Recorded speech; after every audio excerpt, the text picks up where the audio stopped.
Bener gak sih ini jalurnya? Lo jangan berisik, bisa nggak sih? Udah, ikutin gue aja. Kabut semakin lama semakin menutupi jarak pandang keempat pendaki ini. 3 jalur yang bercabang membuat Rama kebingungan untuk memilih jalur yang benar. Cahaya dari langit mulai meredup dan tertutupi oleh kabut yang menyelimuti pepohonan yang tinggi menjulang. Langkah kaki mereka mulai gemetar saat sosok yang menyerupai wanita bergaun hitam tengah duduk di salah satu pohon besar yang berada di pinggir jalur pendakian.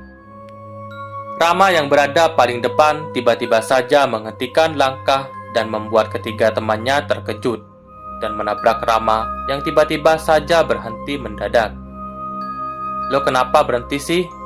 tanya Tito bernada kesal. "Shh."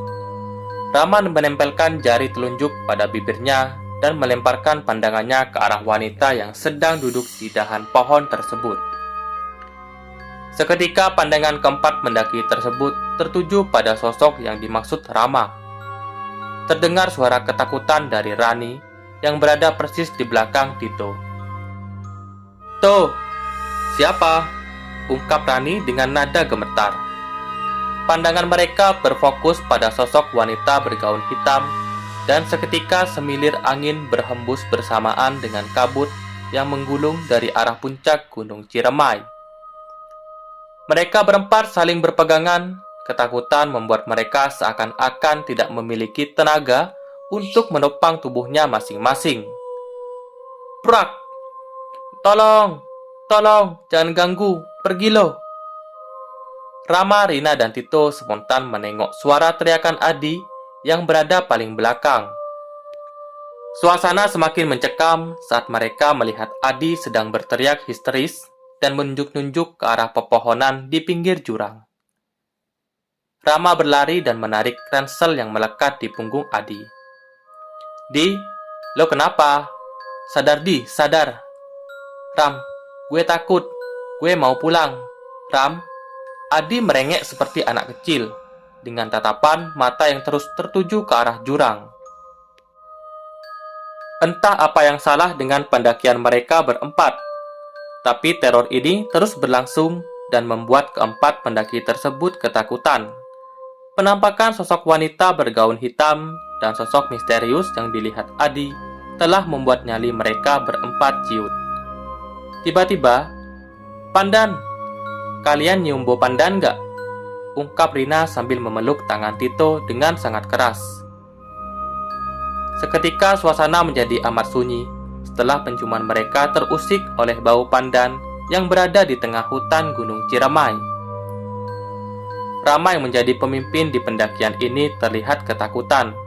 Wajahnya sangat pucat tatkala bau pandan ini tercium sangat menyengat. Rama membantu Adi untuk berdiri.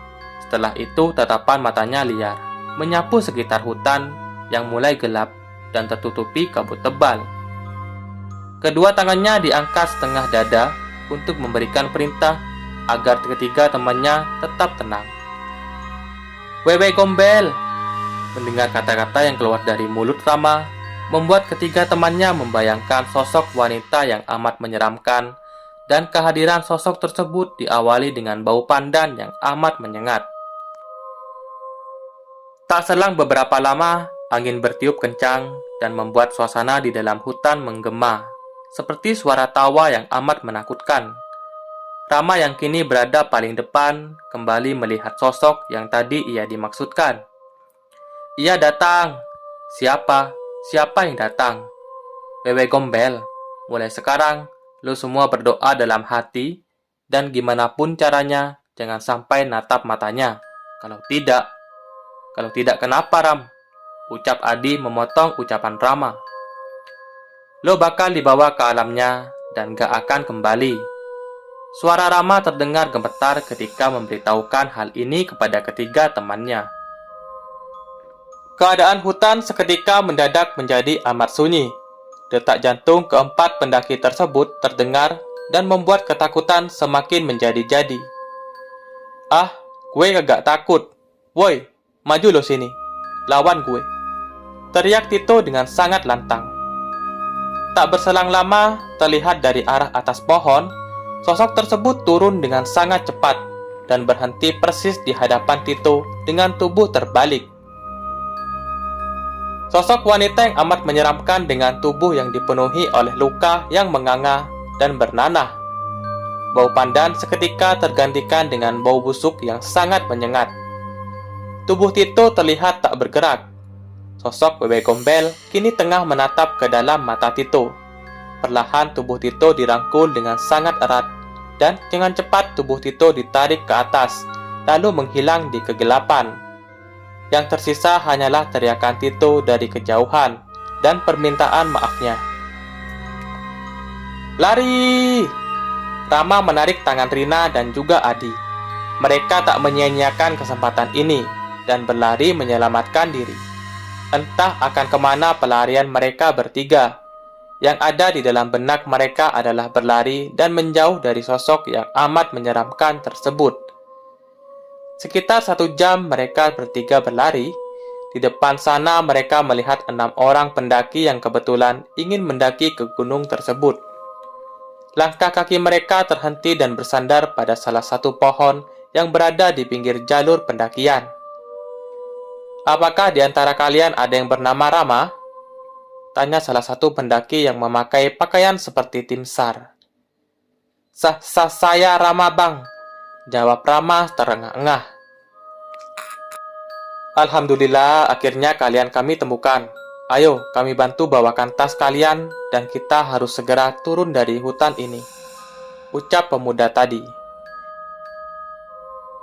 Akhirnya mereka dievakuasi dari hutan Gunung Ciremai, dan setibanya di base camp Ninggarjati, Rama dan Adi dibuat terkejut setelah melihat ada 2 kantung jenazah yang tergeletak dan mereka diperlihatkan siapa yang berada di dalam kantung jenazah tersebut.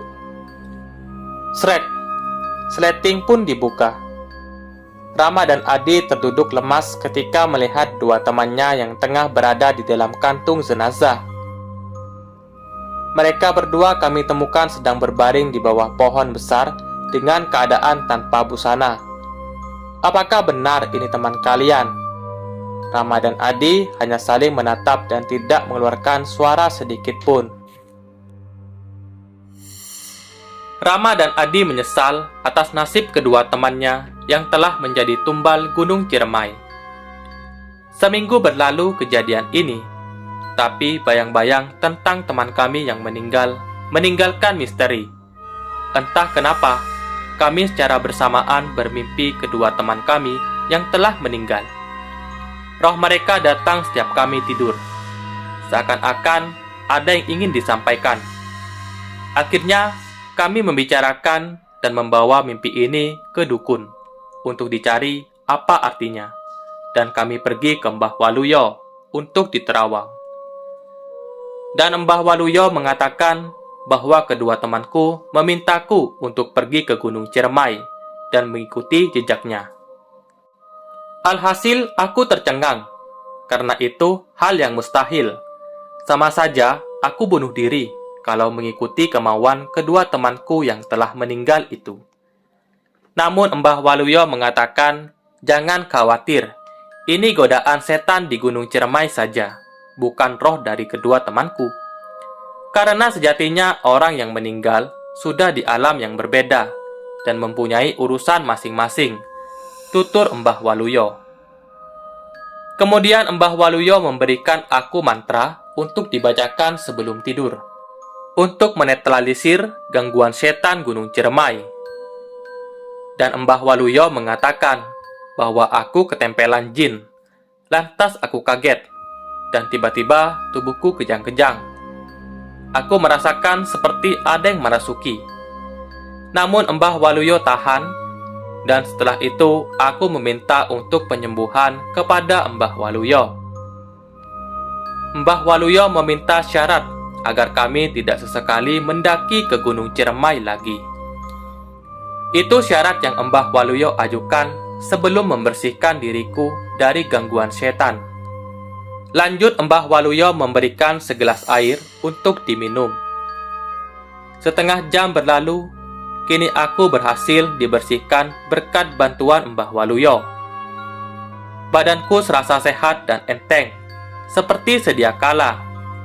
Kemudian, aku memberikan sedikit imbalan kepada Mbah Waluyo yang sudah membantuku. Kami pun pamit pulang.